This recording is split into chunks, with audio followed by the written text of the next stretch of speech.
Tous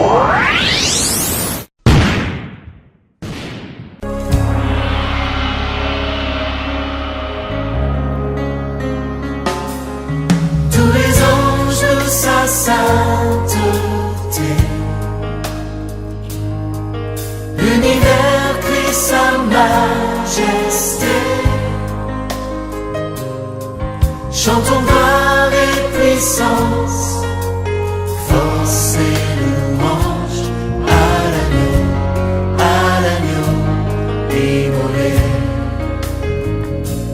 à l'agneau immolé.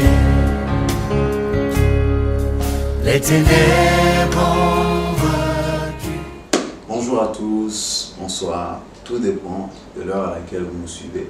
Bienvenue dans notre moment de partage dans le magazine Croissance Spirituelle, produit par Gospel Life. Vous pouvez nous suivre sur www.gospel-life.fr. Cette tranche, c'est notre deuxième tranche. Nous sommes dans une série d'enseignements intitulée Comment discerner, comment bénéficier et reconnaître du temps de la visitation de Dieu.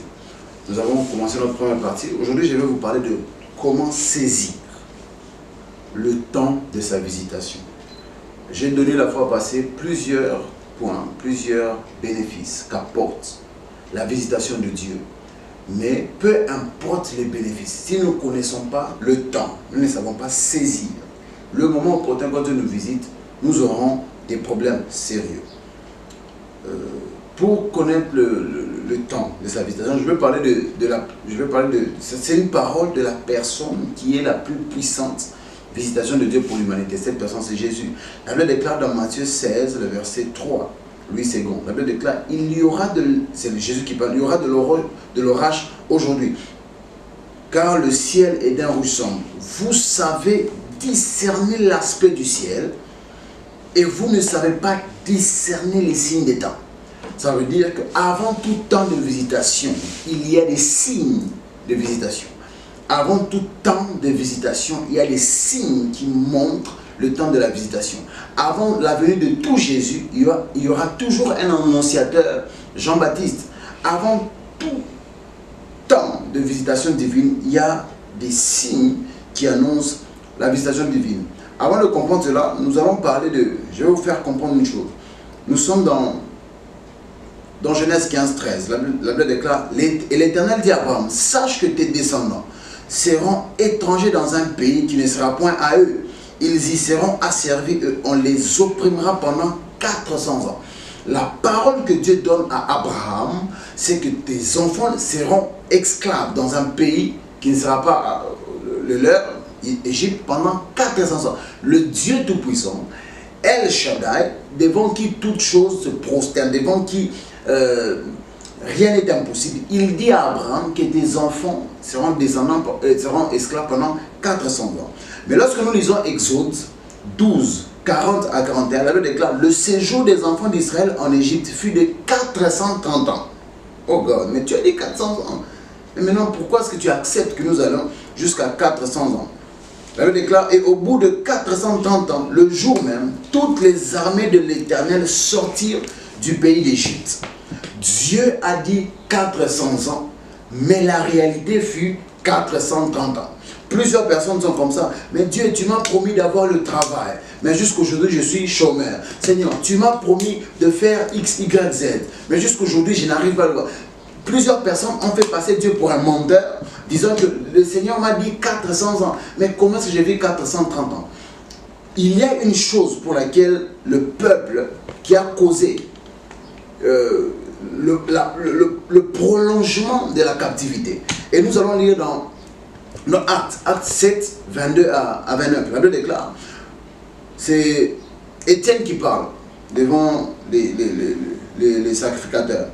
Elle déclare, Moïse fut instruit dans toute la sagesse des Égyptiens. Il était puissant en parole et en œuvre. Il avait 40 ans. Lorsqu'il lui vint dans le cœur de visiter ses serviteurs. On s'arrête d'abord là. Lorsque vous lisez l'histoire, vous allez vous rendre compte que alors que Moïse va vers le peuple, il a 40 ans. C'était la 90e année de la captivité. En d'autres termes, il est resté 10 ans pour que les 400 ans s'accomplissent. C'est-à-dire que 10 ans avant les 400 ans dont Dieu avait parlé, Dieu a commencé le processus de la visitation du peuple. Dieu a amené dans le cœur d'un homme qui était prince un sentiment pour amener le peuple à sortir d'Égypte. 390 ans après, c'est-à-dire que 10 ans avant la visitation. La Bible déclare de cœur de visiter les fils d'Israël. Il en vit un qu'on outrageait. Et prenant sa défense, il vengea celui qui était maltraité et frappa l'Égyptien. Il pensait que ses frères comprendraient que Dieu leur accordait la délivrance par sa main. Mais ils ne comprirent pas. Le jour suivant, il parut au milieu d'eux comme il se battait. Il les exhortait à la paix. Homme, dit-il, vous êtes frères, mais pourquoi vous maltraitez-vous l'un l'autre? Mais celui qui maltraitait son frère le repoussa en disant, qui t'a établi chef et juge sur nous? Veux-tu me tuer comme tu as tué l'Égyptien hier? À cette parole, Moïse prit la fuite. Il alla séjourner dans le pays de Madian où il engendra 2 fils. Acte 7, 22 à 29. Alors il déclare, 10 ans avant que la parole s'accomplisse, Dieu met dans le cœur d'un leader, Moïse, le sentiment de faire sortir le peuple de son esclavage. Lui-même, Moïse, la Bible déclare, il pensait que le peuple allait comprendre que Dieu avait débuté le processus de la délivrance. Mais la Bible nous montre qu'à 40 ans, quand il est allé vers le peuple, ils n'ont pas compris le moment de leur visitation. Ils n'ont pas compris que Dieu travaille par Moïse. Ils n'ont pas compris. Ils l'ont rejeté. Quand vous lisez la Bible, vous allez vous rendre compte que Moïse est retourné en Égypte 40 ans plus tard. Ça veut dire qu'il est retourné à 80 ans. Quand vous faites 390 plus les 40 ans d'exil de Moïse dans le désert, ça fait 430 ans. Dieu avait bel et bien commencé son processus de visitation 10 ans avant les 400 ans, mais ils n'ont pas compris. Ils ont rallongé leur captivité de 30 ans. Plusieurs personnes, vous qui me suivez, il y a des gens jusqu'aujourd'hui sont locataires. Dieu avait déjà commencé un processus pour que tu sois propriétaire terrien, mais tu n'avais pas compris le temps de ta visitation. Plusieurs femmes aujourd'hui, elles sont près de la ménopause, elles pleurent, mais Dieu, tu m'as envoyé le mari. Dieu t'avait envoyé un mari, un jeune homme qui n'avait pas beaucoup d'argent, qui n'avait pas beaucoup de matériel. Tu l'as repoussé. Pourquoi? Parce que tu n'as pas compris le temps. Et tu n'as pas saisi le temps de ta visitation. Plusieurs femmes pleurent maintenant. Pasteur, priez pour nous, que je sois marié. Aujourd'hui, le jeune auquel elle a dit non, aujourd'hui, il est peut-être PDG, il est un cadre dans une entreprise. Pourquoi? Dieu avait commencé le processus de la visitation, mais elle, la personne, n'a pas compris. Maintenant, c'est qu'on va dire, je vais relire le texte, qui va nous permettre de comprendre. C'est que les signes qui viennent quand le temps de la visitation de Dieu est là. Si le peuple juif en Égypte avait compris ces signes, il allait sortir peut-être 10 ans avant ou 400 ans, comme Dieu l'avait dit. Dieu Tout-Puissant a parlé. Mais ils n'ont pas compris cela, c'est que la parole de Dieu qui disait 400 ans est allée jusqu'à 430 ans. Peu importe la toute-puissance de Dieu, la puissance de la parole s'accomplit dans ta vie que dans la dimension de ta compréhension. Quand tu ne comprends pas les saisons de ta visitation, tu vas pleurer. Tu vas continuer à pleurer. Non, mais Dieu m'a laissé, tout ça. Parce que tu n'as pas compris. La Bible déclare ceci dans Exode 2, 11 à 15. La Bible déclare, en ces temps-là, Moïse, devenu grand, s'est rendu vers ses frères et fut témoin de leurs pénibles travaux. Je vais relire ça en le découpant pour qu'on puisse comprendre. Il vit un Égyptien qui frappait un hébreu d'entre ses frères. Il regarda de côté et d'autre et voyant qu'il n'y avait personne, il tua l'Égyptien et le cacha dans le sable. Il sortit le jour suivant et voici 2 hébreux se querellaient. Il dit à celui qui avait tort, pourquoi frappes-tu ton prochain? Et cet homme répondit, qui t'a établi chef et juge sur nous? Penses-tu me tuer comme tu as tué l'Égyptien? Moïse eut peur et dit, certainement la chose est connue. Pharaon a appris ce qui s'était passé et il cherchait à faire mourir Moïse. Mais Moïse s'enfuit devant Pharaon et il se retira dans le pays de Madian où il s'arrêta près d'un puits. Ce texte nous permet je vais restaurer dans ce texte 4 principes sur les signes qui nous montrent que nous sommes dans notre temps de visitation. Premier signe, elle déclare, en ces temps-là, Moïse devenu grand. 1. quand c'est le signe quand c'est le temps de votre visitation, Dieu fera c'est que des gens qui sont grands commencent à se préoccuper pour votre vie. Qu'est-ce qui fait à ce qu'un jeune, un prisonnier rentre dans la mémoire d'un conseiller, d'un chef de l'État? Joseph a rencontré quelqu'un en prison, on l'a même oublié. Mais lorsque le temps de la visitation de Joseph allait venir, Dieu a fait à ce que quelqu'un qui était plus grand que Joseph se souvienne de lui. Chaque fois que c'est votre temps de visitation qui approche, Dieu fera à ce que des gens qui vous dépassent dans un point se tournent vers vous. Quelqu'un, peut-être si vous avez un ministère, quelqu'un qui peut-être vous prêchez plus que lui, mais il a beaucoup plus d'argent que vous. Dieu met à cœur de venir vers vous. Des hommes qui peut-être sont forts plus que vous sur le plan relationnel, qui ont des connexions plus que vous, se tournent vers vous. Dieu ne délivre pas un esclave avec un autre esclave. Dieu délivre un esclave avec un prince. C'est-à-dire, chaque fois que Dieu veut changer ton niveau, il amène quelqu'un qui a déjà côtoyé un niveau supérieur que le tien. Je prie Dieu, alors que tu me suis, que Dieu amène un grand dans un domaine précis à se tourner vers toi et à t'amener dans ta saison de visitation au nom de Jésus de Nazareth. Deuxième point, et fut témoin de leurs pénibles travaux. Pénibles travaux.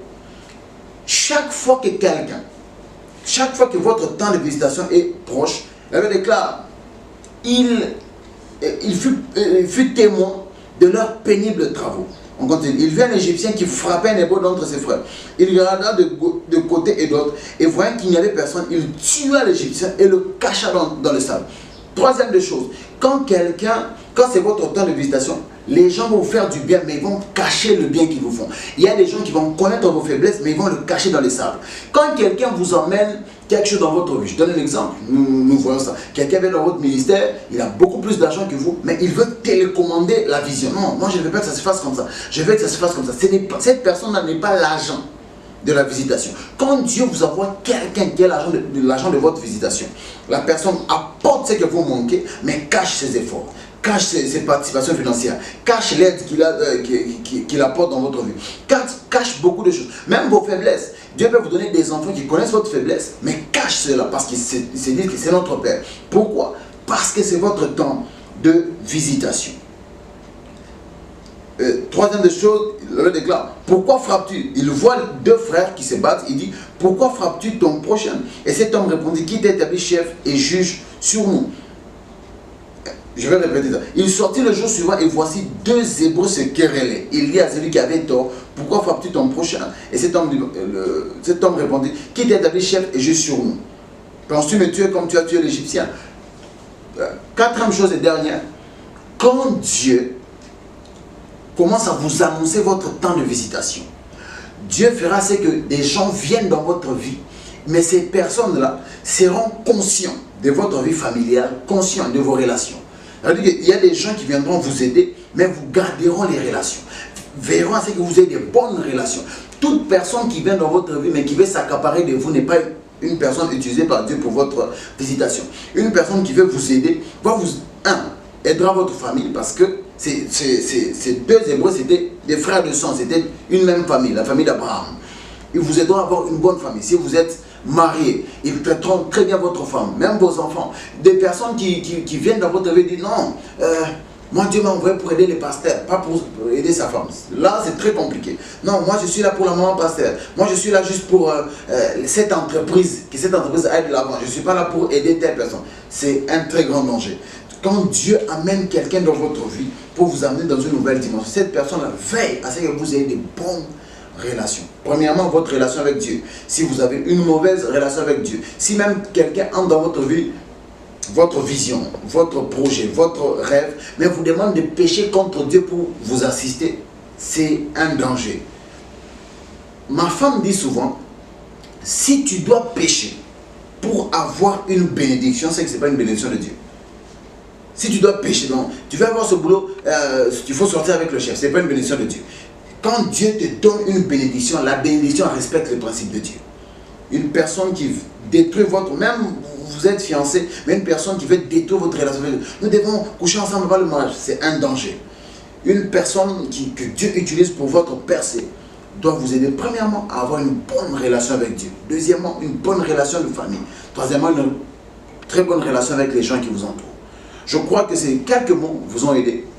Suivez-nous très prochainement. Il y a encore de plus puissants enseignements et un moment fort où Dieu va visiter votre vie sur ce magazine Croissance Spirituelle. Comme je l'ai dit, vous pouvez nous suivre sur www.gospel-life.fr et je crois que Dieu va visiter votre vie. C'était le prophète Franck Nazir, pasteur responsable de l'église Enlightenment House, qui veut dire la maison de l'éclaircissement. Que Dieu vous bénisse abondamment. Paix et grâce chez vous. Amen.